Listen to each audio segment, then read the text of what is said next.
kowane kabila. Mu ba mu kalubalantan 'yan wasan drama ko Kannywood ko Kannycat ko Kannycat ba ma.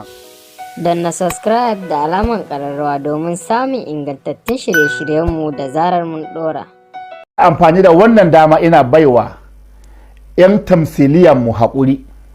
Wannan babbar magana ce. 'Yan tamsiliya mun san aro shekaru aro ana yin tamsiliya shine drama.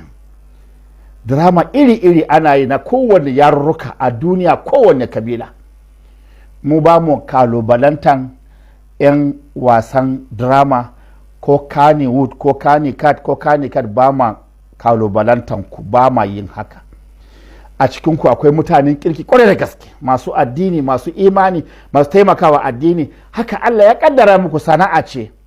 Mu kiran da za mu yi a madadin wannan gidan talabijin, ku sake inganta mana wa'annan dramomi, ku karantar da yaranmu matasa harsunanmu da al'adunmu da ɗabi'anmu da addininmu.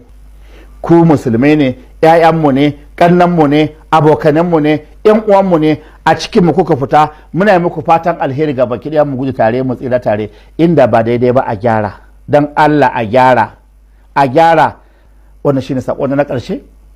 aqulu qawli hadha wa astaghfirullah li wa lakum wa lisa'il muslimina min kulli dhanbin fastaghfiruhu yaghfir lakum innahu huwal ghafurur rahim.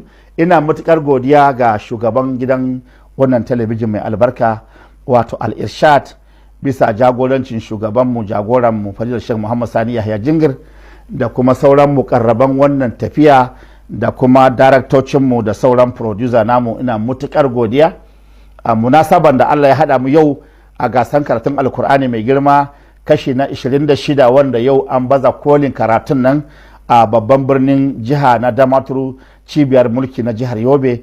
Yau kuma gashi har an same ni a zaure na, mun yi amfani da this very important opportunity. Allah ya tasirantar da irin wa'annan karatu. Allah ya sa mu gama wannan taro na musabaka lafiya, kuma Allah Ubangiji ya ba mu daraja da lada na Alkur'ani mai girma. Assalamu alaikum wa rahmatullahi.